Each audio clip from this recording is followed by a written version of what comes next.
I overheard my partner tell her friends she settled for me financially, then asked why I looked hurt. The lawyer's paralegal handed me the bank statements at 3:14 p.m. on a Thursday, and my hands wouldn't stop shaking as I counted the transfers. 53 separate withdrawals over 18 months, $127,000 total. My fiancée Natasha had been systematically draining our joint accounts while telling me we needed to cut back on groceries. The paralegal, a woman named Diane Fisher with 22 years in family law, watched me read through the documents with the kind of patient expression that told me she'd seen this exact scenario play out dozens of times before. She slid a box of tissues across the conference table without saying a word. I didn't cry. I just sat there staring at the highlighted rows in the spreadsheet, each one representing another piece of the life I thought we were building together, and tried to remember when I'd stopped being a person to her and started being a resource. It had started 6 days earlier with a bathroom door that wouldn't quite close. I'd come home early from my accounting job at the firm because of a migraine that felt like someone was driving an ice pick through my left temple. The apartment was supposed to be empty. Natasha had texted me that morning saying she was spending the afternoon at her friend Kimberly's place across town. I'd taken 2 Excedrin and gone to lie down, but the sound of voices from the living room pulled me back out of bed. I recognized Natasha's laugh immediately, that bright, performative sound she made when she was trying to charm someone. I walked toward the living room, planning to say hello, but something in the tone of the conversation made me stop just outside the doorway. The bathroom door next to where I stood was open about 6 inches, giving me a clear view through to the living room mirror. I could see Natasha on the couch with 3 women I'd met before at various gatherings. Kimberly was there, along with her sister Veronica and their friend Autumn. Autumn was asking Natasha about our wedding plans, and Natasha's response made my stomach drop. She said, "Honestly, I'm just relieved to have it locked down. Do you know how hard it is to find a guy with a stable income and good credit these days?" Kimberly laughed and made some comment about Natasha always being practical. Then Natasha continued, her voice taking on this conspiratorial tone that I'd never heard her use before. "I mean, Jeffrey's not exactly what I pictured when I was younger, you know? I always thought I'd end up with someone more ambitious, someone with that drive to really make something of themselves. But at 32, you start getting realistic about what's actually available." She paused, and I watched her take a sip of wine in the mirror's reflection. "He's stable, he's predictable, he makes decent money, and he's so grateful that someone like me is interested in him that he doesn't ask too many questions. It's actually pretty ideal when you think about it practically." The other women made various sounds of agreement and amusement. Veronica said something about how Natasha had always been the smart one, thinking with her head instead of her heart. Natasha laughed again, that same bright sound, and said, "I learned my lesson with guys like Victor. The hot ones are never worth the drama. Give me boring and stable over exciting and broke any day." I stood there in the hallway, my migraine completely forgotten, watching my fiancé see. He described me like I was a used car she'd settled for after her first choice fell through. The casual cruelty of it was almost impressive. Not exactly what I pictured. So grateful that someone like me is interested in him. Boring and stable. Each phrase landed like a physical blow, and I found myself cataloging them in my mind, wondering how long she'd felt this way and how I'd been stupid enough not to notice. I must have made some sound, or maybe I shifted my weight and the floorboard creaked, because suddenly Natasha's head snapped toward the hallway. Our eyes met in the mirror, and I watched her face go through this rapid sequence of expressions. Surprise, then calculation, then something that looked almost like annoyance. She stood up quickly and came into the hallway, her voice immediately shifting to that sweet, concerned tone she used when she wanted something from me. "Jeffrey, I didn't know you were home. Are you feeling okay? You look upset." I stared at her, this woman I'd been planning to marry in 4 months, this woman I'd been sharing my life with for 3 years, and I couldn't find words. She actually looked confused by my expression, like she genuinely couldn't understand why overhearing her describe me as a boring consolation prize might have hurt my feelings. She reached out to touch my arm, and I stepped back instinctively. Her confusion deepened. "What's wrong? Did something happen at work?" I finally found my voice. "I heard what you said, about settling for me, about me being boring and stable instead of what you actually wanted." Natasha's face did something complicated. Her eyes widened slightly, and her mouth formed this little O of surprise. But underneath that, I could see her mind working, calculating how to handle this. She glanced back toward the living room where her friends had gone silent, clearly listening to every word. Then she looked back at me and actually laughed, a small, dismissive sound. "Jeffrey, you're being ridiculous. You took that completely out of context. We were just having girl talk, being silly." She stepped closer again, reaching for my hand. "You know I love you. Why are you being so sensitive about this?" The word sensitive landed like she meant it to, like she was pointing out a character flaw instead of responding to legitimate hurt. I pulled my hand away. "You said I'm not what you pictured, that you settled because you got realistic about what's available, that I'm grateful someone like you is interested in me." I heard my voice getting louder, but I couldn't stop it. "How exactly is that out of context, Natasha?" Her friends had appeared in the living room doorway now, watching the scene with varying expressions of discomfort and curiosity. Natasha's cheeks flushed, but I couldn't tell if it was embarrassment or anger. You're making a scene, she hissed, her voice dropping low. We'll talk about this later when you've calmed down and can have a rational conversation. She turned to her friends with an apologetic smile. I'm so sorry, everyone. Jeffrey's not feeling well. He gets these migraines that make him irrational sometimes. The casual lie, the smooth way she turned it around to make me the problem, made something snap inside my chest. I looked at Kimberly, Veronica, and Autumn standing there in my living room, in my apartment that I paid 80% of the rent for, and I said very clearly, she just told you all that I'm boring and she settled for me because she couldn't do better. And now she's acting confused about why that might hurt my feelings. Does that seem irrational to anyone else? Veronica had the grace to look uncomfortable. Autumn studied her shoes. Kimberly opened her mouth like she might say something, then closed it again. Natasha's expression hardened into something I'd never seen before, something cold and assessing. I think you need to go cool off somewhere, Jeffrey. You're embarrassing yourself. That's what she said. Not, I'm sorry. Not, I didn't mean it that way. Not, let's talk about this. Just that I was embarrassing myself by having feelings about being described as a fallback option. I grabbed my wallet and keys from the counter and left.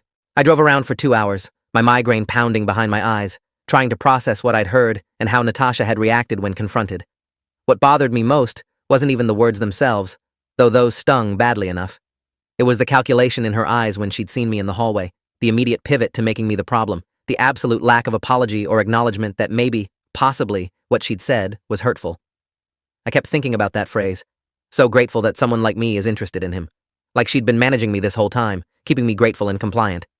When I finally went back to the apartment, it was after 10 p.m., and Natasha was in bed, pretending to be asleep. I slept on the couch that night, my first time doing that in 3 years. The next morning, she acted like nothing had happened. She made coffee and asked about my day, and mentioned something about needing to finalize the wedding venue deposit. The cognitive dissonance was staggering. I brought it up again, trying to stay calm, and she sighed this long-suffering sigh and said, Jeffrey, I already told you that you misunderstood. I was just venting with my friends. Everyone complains about their partners sometimes. It doesn't mean anything. I pointed out that she didn't complain about me. She described settling for me, and she rolled her eyes. You're being dramatic. This is exactly what I meant about being sensitive. That word again. Sensitive. Like having emotions was a personal failing. She left for work before I could respond, calling over her shoulder that she'd be late because she had dinner plans with colleagues. I went to work in a daze and spent most of the day staring at spreadsheets without actually processing any of the numbers. My office mate, David Cho, asked if I was okay, and I found myself telling him everything. David listened with this increasingly troubled expression, and when I finished, he was quiet for a long moment. Then he said something that stuck with me. Man, that's not just mean. That's strategic mean. Like she was establishing with her friends that you're the disposable one in the relationship. I'd been thinking of Natasha's comments as cruel, but impulsive. David's framing made me reconsider. Strategic. Establishing that I was grateful and boring and lucky to have her. Why would someone need to establish that narrative unless they were planning something? I spent the rest of the day turning that question over in my mind. When I got home that evening, Natasha was already there, cooking dinner like everything was normal. She'd made my favorite pasta dish and opened a bottle of wine. The message was clear. We were moving past this, and I was expected to get with the program. I didn't touch the wine. Instead, I asked her a direct question. Do you actually love me, or am I just convenient? Natasha set down the wooden spoon she'd been using and turned to face me with this expression of exaggerated patience. Jeffrey, you're really going to keep doing this? I've tried to be understanding about your overreaction, but this is getting exhausting. I said I'm sorry if your feelings were hurt. I noted that she actually hadn't said that before, and even now it was sorry if, not sorry that. She continued, but you need to let this go. We have a wedding to plan. We have a life to build. Are you really going to throw all of that away because you got your feelings hurt during some private girl talk that you weren't supposed to hear anyway? The framing was masterful. She'd managed to make the problem both my eavesdropping and my emotional reaction rather than the actual content of what she'd said. And that last phrase, that you weren't supposed to hear anyway, implied that she'd been managing what I knew about her real feelings all along. I realized in that moment that I didn't actually know this person. 3 years together, engaged for 6 months, living together for 14 months, and I couldn't tell you what she really thought about me. Everything suddenly felt suspect. Every compliment might be manipulation. Every moment of affection might be performance. I looked at her standing there in our kitchen, beautiful and composed and utterly unrepentant, and I felt something fundamental shift inside me. I told her I needed some time to think. She said I was being ridiculous and immature. I packed a bag anyway and went to stay at my brother Leo's apartment across town. Leo took one look at my face and pulled out the couch bed without asking questions. Later that night, after I'd told him everything, he said, "You need to protect yourself, man. If she talks about you like that to her friends, what else is she hiding?" I told him he was being paranoid. He suggested I check our joint bank account just to be sure. I logged into the account on my laptop at 1:33 a.m., unable to sleep on Leo's lumpy couch. My stomach dropped when I saw the balance. We'd had almost $45,000 saved 6 months ago. Now there was $12,000. I started going through the transaction history with shaking hands. Transfers to an account I didn't recognize. Cash withdrawals in amounts just under $500, small enough not to trigger automatic alerts. Payments to businesses I'd never heard of. I made a spreadsheet, something I was good at from my job, and started categorizing every suspicious transaction. By the time the sun came up, I'd identified over $30,000 in transfers and withdrawals I couldn't account for. When I called Natasha, my voice was remarkably steady. "Where's the money from our savings account?" There was a long pause. Then she said, "What are you talking about?" I read her 3 of the transaction dates and amounts. Another pause, longer this time. "Those are wedding expenses. Did you forget we're planning a wedding? This is exactly why I handle the finances, Jeffrey. You don't pay attention to anything." But I'd been tracking our wedding budget in a separate spreadsheet, something I'd set up months ago because I liked having clear numbers.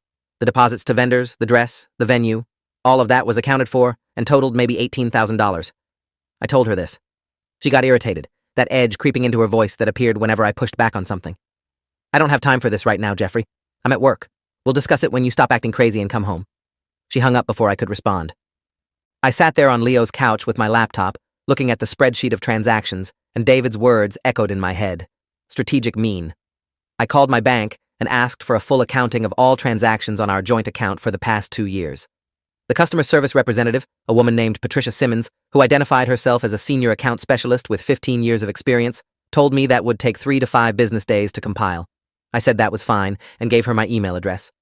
Leo came home that evening with takeout and found me still on the couch, still staring at numbers on my laptop. He sat down next to me and looked at the screen. "Holy shit," he said quietly. "That's a lot of money." I told him about the phone call with Natasha, how she'd dismissed my concerns and refused to explain the transactions. Leo was quiet for a moment, then said, "You know what you need? A lawyer." I started to protest that we weren't married yet, that this was probably just a misunderstanding, but Leo cut me off. "Jeffrey, she's taken $30,000 from your shared account and won't tell you where it went.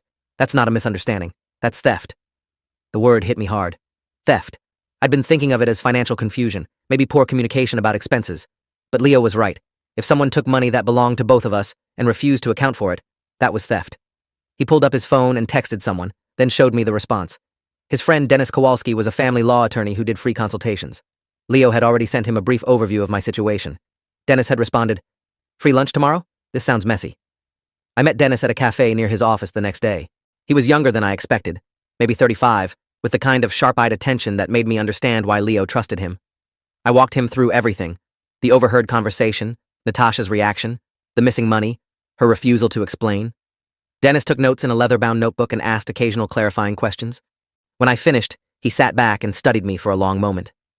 "Jeffrey, I'm going to be straight with you. This sounds like financial abuse. The pattern is textbook. Isolate the resources, control the narrative, make the victim doubt their own perceptions." I started to object that Natasha wasn't abusive, that she'd never hit me or anything like that, and Dennis held up a hand. Abuse isn't just physical. Financial abuse is using money to control or manipulate someone. Emotional abuse is using psychological tactics to make someone question their reality. From what you've described, your fiancée is doing both. He flipped back through his notes. She positioned you as the grateful, lesser partner in front of her friends, establishing that you're lucky to have her rather than the other way around. When you confronted her, she made you the problem instead of addressing your legitimate concerns. She's taken significant money from a joint account and refuses to explain where it went. She's dismissing your attempts to get answers as you being sensitive or crazy. These are control tactics, Jeffrey. And in my experience, people don't use control tactics unless they're hiding something or planning something. I felt sick. Dennis continued. The fact that she's systematically withdrawing money but keeping the amount small enough to avoid automatic alerts suggests planning and intent. This isn't impulsive spending. This is deliberate financial manipulation. He slid a business card across the table. I want you to contact this person. She's a forensic accountant named Renata Phelps, 23 years in financial investigation. If there's money being hidden or diverted, she'll find it. And then we'll know exactly what we're dealing with. I took the card but didn't commit to calling. It still felt like an overreaction. Dennis seemed to read my hesitation. Look, I get it. You love her. You want to believe there's an innocent explanation. But answer me this. Has she given you any explanation at all? Has she offered to show you receipts or documentation for where that money went? I had to admit she hadn't. She'd just gotten angry and dismissive. Dennis nodded. That's your answer right there. Someone with nothing to hide doesn't respond to financial questions with anger. They respond with transparency. He paid for lunch despite my protests and told me to call him when I was ready to move forward. As I walked back to Leo's apartment, I kept turning over what Dennis had said. Financial abuse, emotional abuse, control tactics. The words felt too big, too serious for what I was experiencing. Natasha was just defensive and bad with money, right? But then I remembered her face in the hallway mirror, that calculation in her eyes, and I wasn't so sure anymore. The bank records arrived 3 days later. I opened the email on a Saturday morning while Leo was at the gym. The PDF was 89 pages long. I started reading at page 1 and didn't stop until I'd gone through every transaction. By page 30, I felt nauseous. By page 60, I was angry. By page 89, I was calling Renata Phelps. She answered on the second ring and listened to my stammering explanation of who I was and why Dennis Kowalski had referred me. She stopped me halfway through and said, "Send me everything you have. Bank statements, transaction records, any documentation related to joint finances or assets. I'll review it and call you Monday with an initial assessment." Her voice was calm and professional, the kind of tone that suggested she'd seen situations like mine 100 times before. I sent her the files and spent the rest of the weekend in a fog, unable to concentrate on anything. Leo tried to distract me with a movie and takeout, but I barely registered either. Natasha had called me 6 times and sent 14 texts, progressing from concerned to angry to threatening. The latest one read, "If you don't come home and stop this childish tantrum, I'm going to reconsider whether this relationship is worth my time." The irony of that text, given what I knew about her actual feelings, would have been funny if it wasn't so devastating. Monday morning, Renata called at 9:15 a.m. Her first words were, "How much do you know about your fiancé's financial history?" I admitted I knew very little. We'd never really discussed it in detail. Natasha had always said she was terrible with money, that she'd made some bad decisions when she was younger, and she seemed relieved when I'd offered to handle most of our joint finances. Renata made a humming sound. "That's interesting, because according to the patterns in these transactions, whoever's managing this account is actually quite sophisticated about financial manipulation." She walked me through what she'd found. The transactions I'd noticed were just the surface. Beneath those were dozens of smaller transfers, typically on Fridays when I was less likely to check the account immediately. There were recurring payments to something called Riverstone Holdings that totaled $28,000 over 18 months. There were cash deposits from unknown sources followed immediately by transfers out to different accounts. Renata's voice took on a harder edge. "Jeffrey, this account is being used to launder money.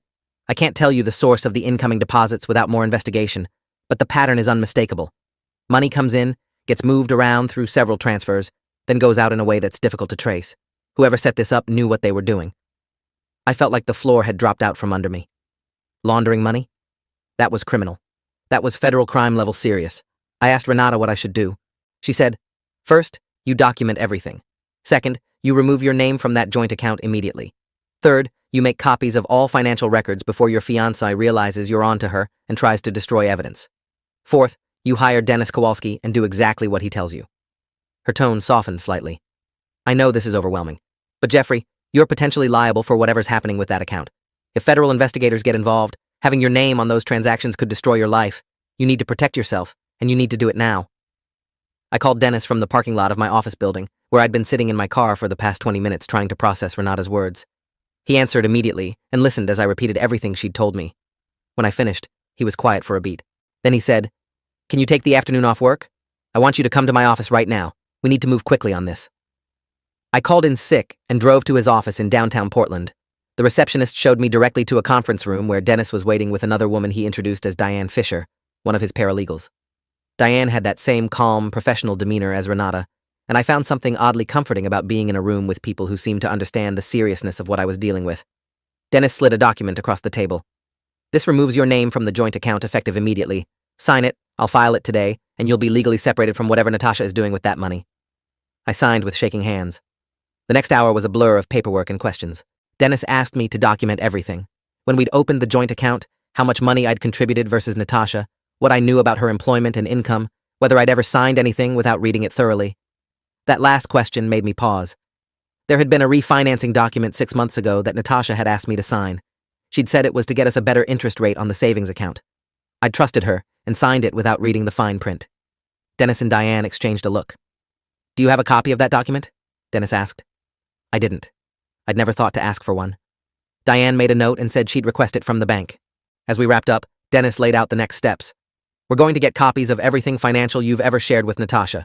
We're going to have Renata do a full forensic analysis. We're going to protect your assets and your credit. And then we're going to figure out exactly what your fiancé has been doing with your money." I left the law office feeling simultaneously relieved and terrified. My phone showed 9 missed calls from Natasha and a text that said simply, "We need to talk. Now." I didn't respond. Instead, I went back to Leo's apartment and found him sitting at the kitchen table with his laptop open.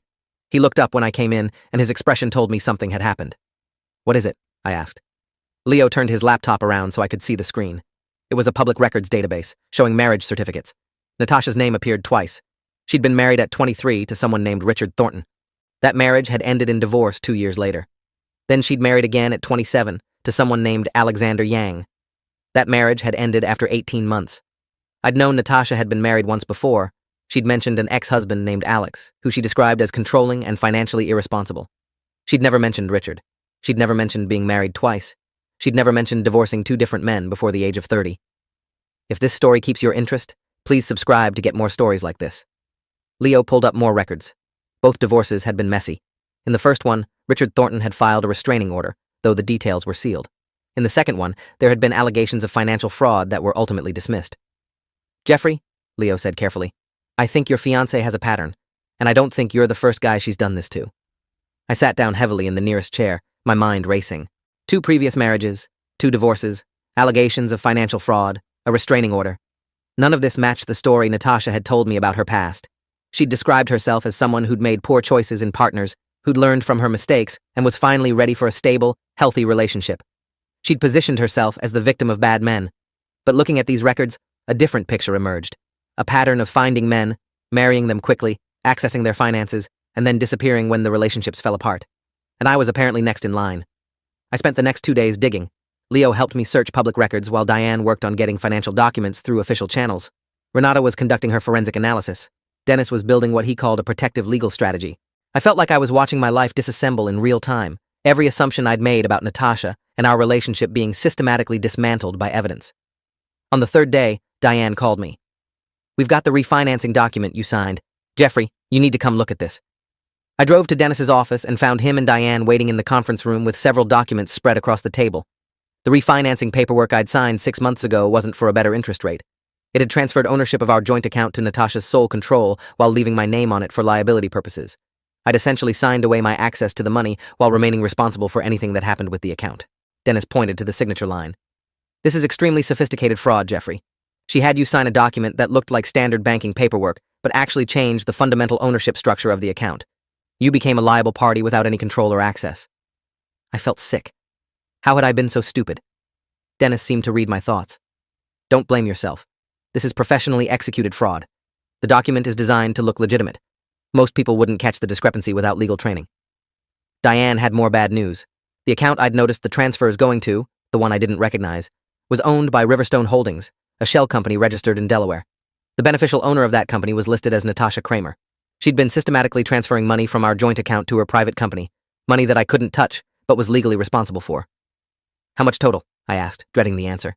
Diane consulted her notes. "Based on Renata's analysis, approximately $127,000 over 18 months. That includes your contributions, joint savings, and money you didn't know about that was being moved through the account." The number hit me like a physical blow. $127,000, more than 2 years of my salary. Gone. Moved into accounts I couldn't access through a document I'd been tricked into signing. Dennis leaned forward. "Jeffrey, I need you to listen to me carefully. What Natasha has done is criminal fraud. We have documentation, we have evidence, and we have a clear pattern of intent. But here's the thing. If we're going to pursue criminal charges, you need to be prepared for this to get ugly. She's going to fight back. She's going to try to make you look bad. And based on her history, she's good at it." I thought about Richard Thornton's restraining order. I thought about the fraud allegations in Alexander Yang's divorce. I thought about how Natasha had described me to her friends as grateful and boring, establishing a narrative where I was the disposable one. Dennis was right. She'd been preparing for this confrontation from the beginning. Every conversation, every interaction, every financial move had been strategic. I'd been in a relationship with someone who was running a long-term con, and I'd been too trusting to see it. "What do we do?" I asked. Dennis pulled out a yellow legal pad and started making notes. "First, we file a police report. This is financial fraud, identity fraud, and theft. We want it on record with law enforcement. Second, we freeze all joint assets and credit.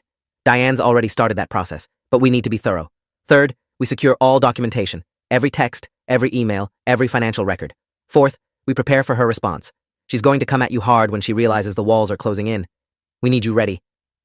That night, I filed a police report with Detective James Whitmore, a financial crimes investigator with 12 years on the force.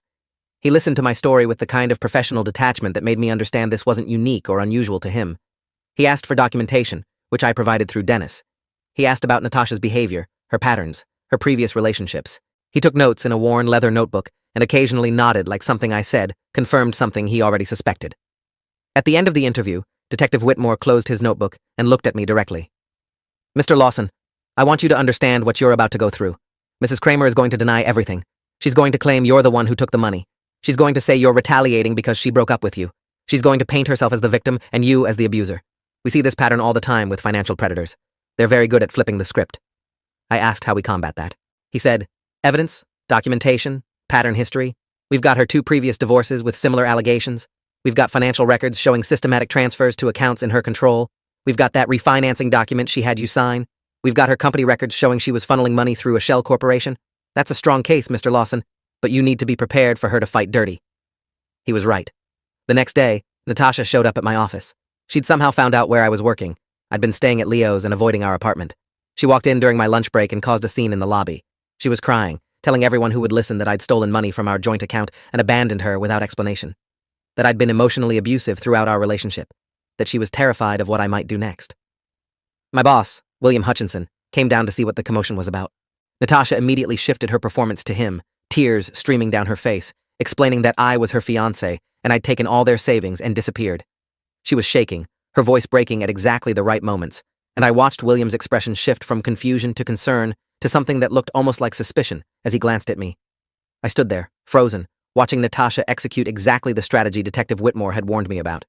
She was positioning herself as the victim. She was making me the villain, and she was doing it in front of my employer and colleagues, people whose good opinion mattered for my career.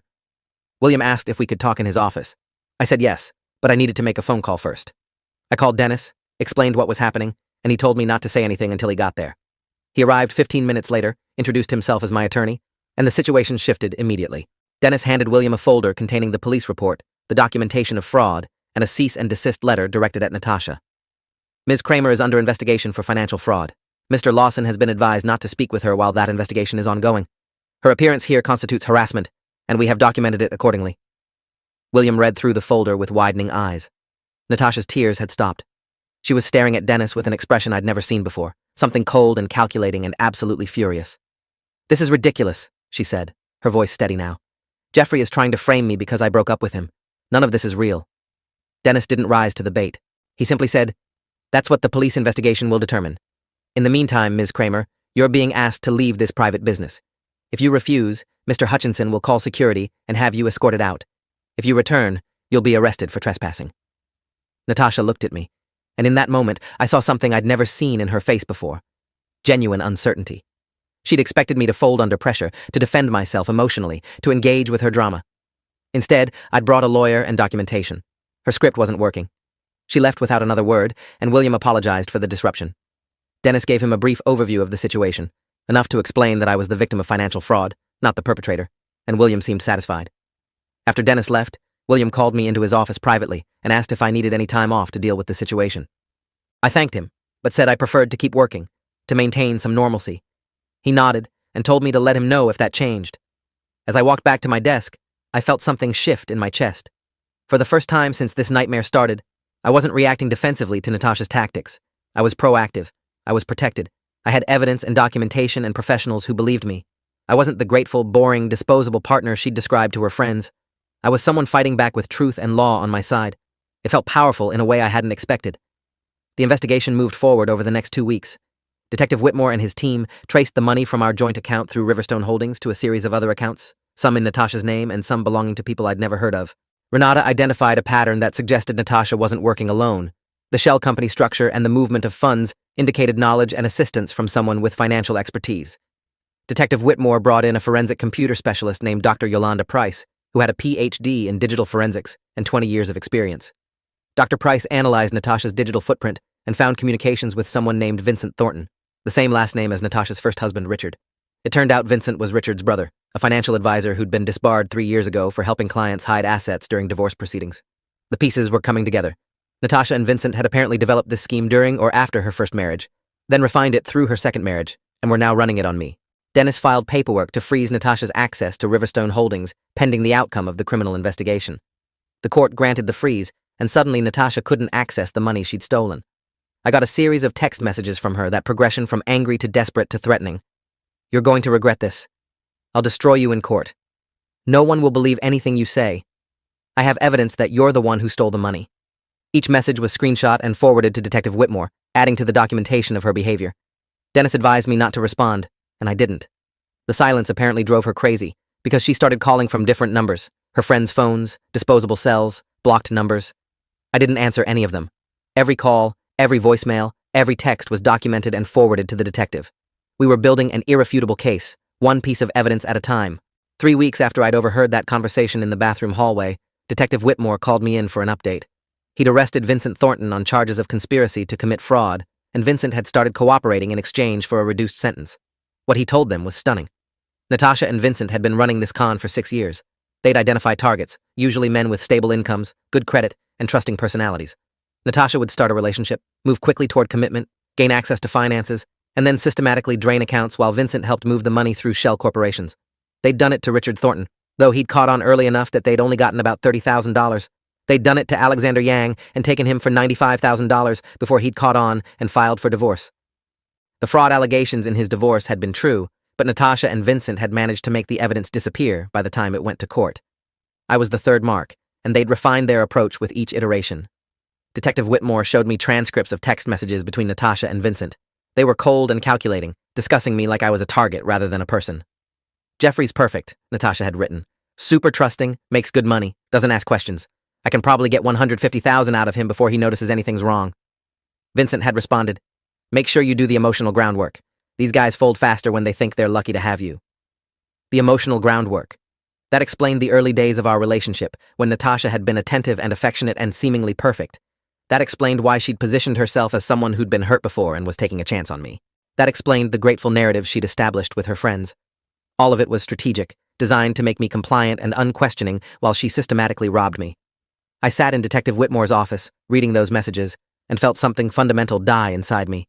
Every moment of what I'd thought was our relationship had been a lie. The detective gave me time to process, then continued. Based on Vincent's cooperation and the documentation we'd provided, they had enough evidence to arrest Natasha on multiple felony charges: identity fraud, financial fraud, theft, conspiracy to commit fraud, and money laundering.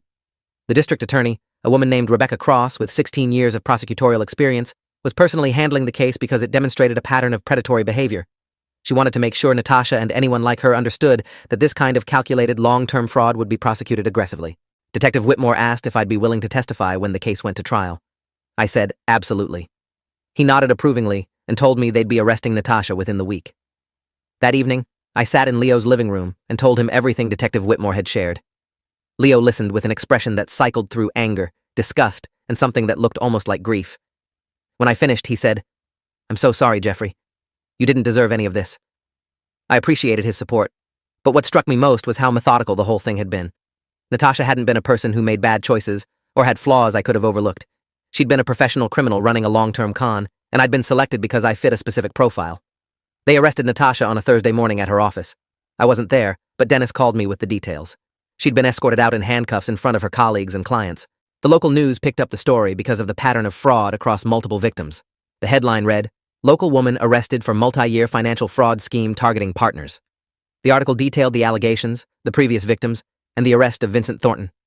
Natasha's photo appeared next to Vincent's, both of them in booking photos. My name wasn't mentioned in the article, though the story referenced multiple victims over a 6-year period. I should have felt vindicated. Instead, I mostly felt exhausted. The arraignment happened 3 days later. Natasha pleaded not guilty, which wasn't surprising. Her public defender, she couldn't afford a private attorney since all her accounts had been frozen, argued that she was the victim of false allegations from vindictive ex-partners. Rebecca Cross presented the evidence methodically: the banking records, the shell company documents, Vincent Thornton's testimony, the pattern across multiple relationships, the text messages between Natasha and Vincent discussing their targets. The judge, Honorable David Nakamura, reviewed the evidence with an expression that grew increasingly stern. When the prosecutor finished, Judge Nakamura denied bail. Ms. Kramer, the pattern of behavior documented here suggests a serious flight risk. You've demonstrated sophisticated knowledge of financial systems and a willingness to deceive people who trusted you. I'm not convinced that releasing you pending trial serves the interests of justice or public safety. Natasha's face went pale. Her attorney objected, arguing that she had ties to the community and no previous criminal record. Judge Nakamura wasn't swayed. The evidence suggests Ms. Kramer has been committing financial fraud for 6 years without being caught. The absence of a criminal record simply means she hasn't been prosecuted before, not that she hasn't committed crimes. Bail is denied. I watched from the gallery as they led Natasha away. She looked back over her shoulder, and our eyes met for just a second. There was no calculation there now, no strategic performance, just rage and something that might have been disbelief that her carefully constructed system had fallen apart. The trial was scheduled for 8 weeks later, but it never made it that far. Vincent Thornton's cooperation had given prosecutors everything they needed, and Natasha's attorney advised her to take a plea deal. Rebecca Cross offered 7 years in state prison plus full restitution to all victims and a permanent prohibition from working in any financial capacity. Natasha's attorney tried to negotiate down to 5 years, but Cross wouldn't budge. The evidence was overwhelming, the victims were sympathetic, and the pattern of behavior demonstrated clear intent and planning. Natasha finally accepted the plea deal on a Monday morning in late October, 3 months after I'd overheard that conversation in the hallway. I attended the plea hearing with Dennis and watched as Natasha stood before Judge Nakamura and admitted to multiple felony counts. Her voice was flat, emotionless, nothing like the woman I thought I'd known. Judge Nakamura accepted the plea and scheduled sentencing for 6 weeks later. As we left the courthouse, Dennis told me the hardest part was over. Now we just had to get through sentencing and then focus on financial recovery. The sentencing hearing was on a cold morning in early December. Richard Thornton attended, looking older than his 38 years. Alexander Yang came with his current wife. I attended with Leo and Dennis. We all sat together in the gallery, 3 men who'd been targeted by the same person, connected by a shared experience of manipulation and betrayal. Rebecca Cross called each of us to give victim impact statements. Richard went first, describing how Natasha had isolated him from friends and family, convinced him to open joint accounts, and then disappeared with $30,000 and his grandmother's jewelry. Alexander talked about the psychological damage of discovering that his entire marriage had been a calculated fraud, how it had affected his ability to trust people, how he still struggled with second-guessing his perceptions of reality. Then it was my turn. I stood at the podium and looked at Natasha sitting at the defense table. She stared straight ahead, not meeting my eyes. I talked about hearing her describe me as someone she'd settled for, how that had been the moment the mask slipped. I described the systematic draining of our accounts, the forged documents, the calculated manipulation. I explained how she'd shown up at my office and performed the role of victim so convincingly that my boss had almost believed her. I talked about the text messages where she and Vincent had discussed me like I was a mark rather than a person. When I finished, Judge Nakamura thanked me and asked if Natasha wanted to make a statement. Her attorney advised her not to, but Natasha stood anyway. She looked at each of us, Richard, Alexander, and me, and said, "I'm sorry for what I did. I made terrible choices and hurt people who didn't deserve it. I can't undo the damage, but I want you to know that I understand what I did was wrong." Her voice caught on the last words, and for a second I almost believed she meant it. But then I remembered those text messages, the cold calculations, the 6 years of practiced manipulation. This was just another performance, one last attempt to seem sympathetic for the judge. Judge Nakamura wasn't buying it either. He sentenced her to 7 years in state prison, full restitution to all victims, and permanent prohibition from any financial or fiduciary role after release. Vincent Thornton had already been sentenced to 5 years with 3 suspended due to his cooperation. As they led Natasha away, I felt something release in my chest that I hadn't known was there. It wasn't happiness exactly, more like closure. The nightmare was finally, definitively over. The financial recovery took longer. Renata and Diane worked with authorities to trace and recover as much of the stolen money as possible. They managed to retrieve about $78,000 from various accounts Natasha and Vincent had used, which was distributed among the 3 victims based on how much each had lost. I got back roughly $61,000 of the $127,000 she'd taken from me. It wasn't everything, but it was enough to rebuild. I moved out of Leo's apartment into a small place of my own, somewhere Natasha had never been, somewhere with no memories of her. I closed all joint accounts, changed all my passwords, locked down my credit. Dennis helped me establish better financial protections, separate accounts, better monitoring, safeguards against someone gaining access to my finances the way Natasha had. I started seeing a therapist named Dr. Kenneth Ramos, who specialized in recovery from manipulative relationships. Dr. Ramos helped me understand that what I'd experienced wasn't just a bad breakup. It was systematic psychological abuse designed to make me doubt my own perceptions and accept treatment I'd normally reject. The grateful narrative Natasha had established with her friends wasn't casual cruelty. It was grooming, preparing me to accept worse treatment by establishing that I was lucky to have her rather than the other way around. The sessions with Dr. Ramos were difficult, but necessary. He helped me identify the red flags I'd missed, how quickly Natasha had pushed for commitment, how she'd isolated me from friends who might have questioned our relationship, how she'd positioned herself as damaged and in need of gentle handling while simultaneously treating me with calculated contempt. He helped me understand that my trust wasn't stupidity. It was a normal human response to someone who was professionally skilled at manipulation. Natasha and Vincent had refined their approach over years and multiple victims. The fact that I'd fallen for it didn't mean I was naive or weak.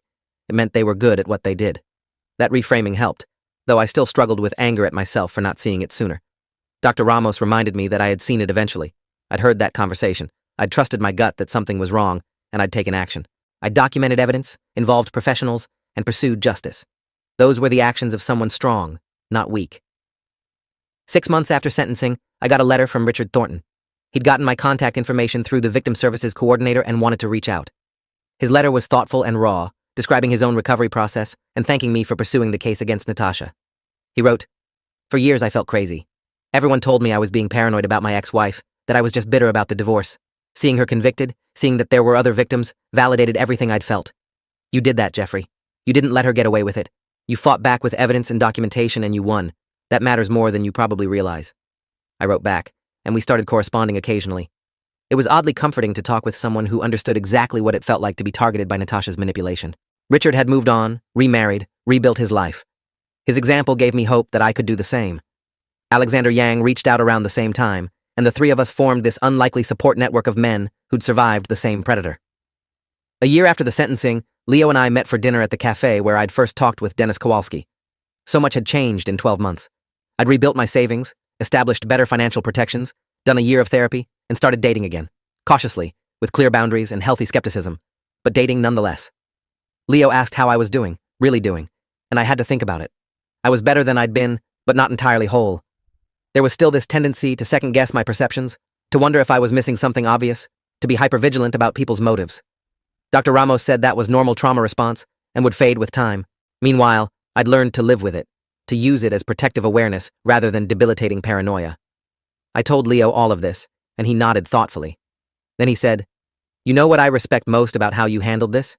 You could have just walked away when you realized what she was doing. You could have protected yourself and let her find the next victim. But you didn't. You built a case. You involved authorities. You made sure she faced consequences. That took courage." I hadn't thought of it that way, but he was right. The easy path would have been to leave quietly, to absorb my financial losses and move on. Instead, I'd chosen the harder path of documentation and prosecution. That choice had protected future victims, people who would have been targeted if Natasha and Vincent had continued their pattern. That mattered. I thought about Natasha sometimes, wondered if prison was changing her, or if she was just counting days until release and planning her next move. I thought about how convincing her apology had sounded at sentencing, and how I couldn't tell if any part of it was real. I thought about that conversation I'd overheard, her describing me as boring and stable and grateful, and how that had been the moment everything started unraveling. If that bathroom door had been fully closed, if I'd stayed at work that day, I might never have known. I might have married her. I might have ended up like Alexander Yang, discovering the truth only after years of marriage and exponentially more damage. Detective Whitmore called me about 18 months after sentencing. He wanted to update me that Natasha had been moved to a different facility after disciplinary issues. Apparently, she'd been running a prison commissary scheme, manipulating other inmates. I wasn't surprised. Manipulation was her core skill, the thing she was genuinely talented at. The context might change, romantic relationships, prison commissary, but the fundamental approach remained the same. Find vulnerable targets, establish control, extract resources, move on when exposed. The detective also told me that investigators in 2 other states were looking into similar patterns of fraud that might be connected to Natasha's network. It turned out Vincent Thornton had a cousin who'd been running comparable schemes in Arizona, and they were trying to determine if this was a larger operation than they'd originally thought. The news didn't change anything for me personally, but it reinforced how systematic and calculated the whole thing had been. This wasn't crime of passion or desperation. This was organized, methodical financial predation. I ran into Kimberly about 2 years after the sentencing.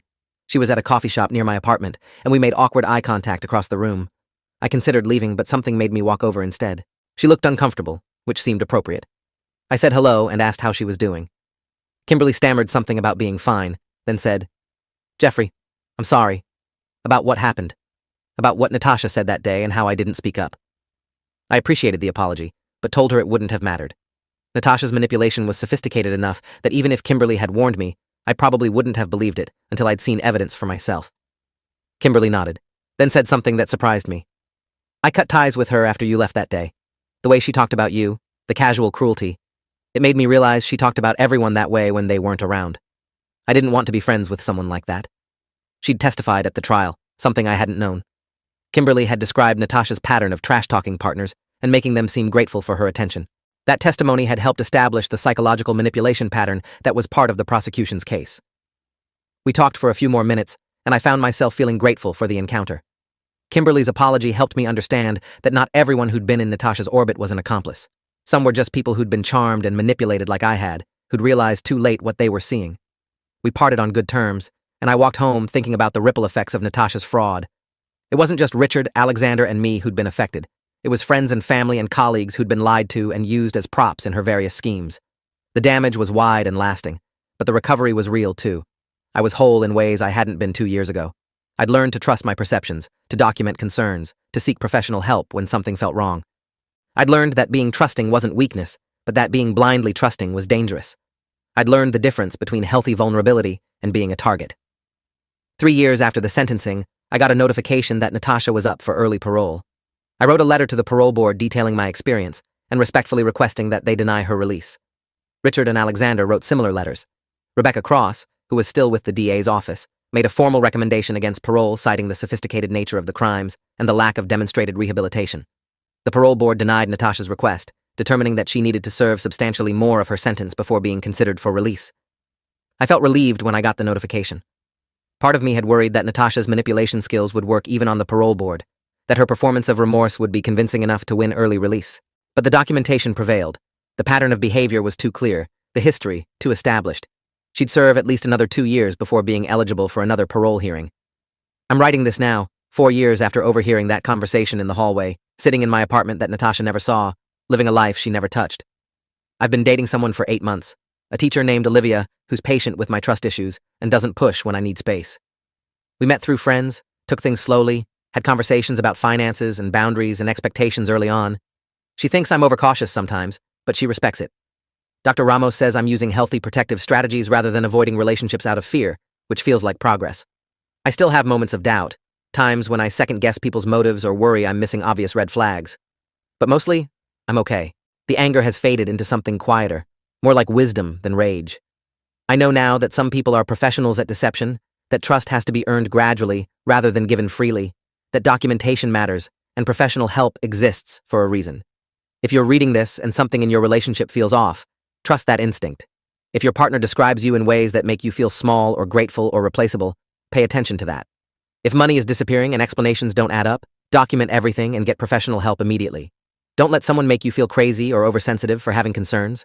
Don't accept being positioned as lucky to have them, rather than equal partners building something together. And if you discover you've been targeted by someone like Natasha, know that recovery is possible. It's hard, and it takes time, and there are scars that don't fully fade. But you can come out the other side stronger, wiser, and whole. I did. Richard and Alexander did. You can too. The truth wins eventually, if you're patient and thorough and willing to fight for it with evidence instead of just emotion. That bathroom door being open 6 inches changed my entire life. But what changed, it wasn't just overhearing cruel words. It was choosing to investigate instead of accepting gaslighting. It was documenting evidence instead of trusting reassurances. It was involving professionals instead of trying to handle it alone. It was pursuing justice instead of quietly absorbing the damage. Those choices made the difference between being another victim in Natasha's pattern and being the person who finally stopped her. I'll carry the scars of those 3 years for the rest of my life, but I'll also carry the knowledge that when it mattered most, I fought back smart instead of giving up. And that knowledge, more than any amount of recovered money, makes me someone she couldn't ultimately defeat. She took my savings and my trust and 3 years of my life. But she didn't take my ability to recognize truth, to demand justice, and to rebuild something better on my own terms. That's the part that matters most in the end. If you enjoyed this, you'll definitely want to see the next ones too. So subscribe now and let me know your take in the comments.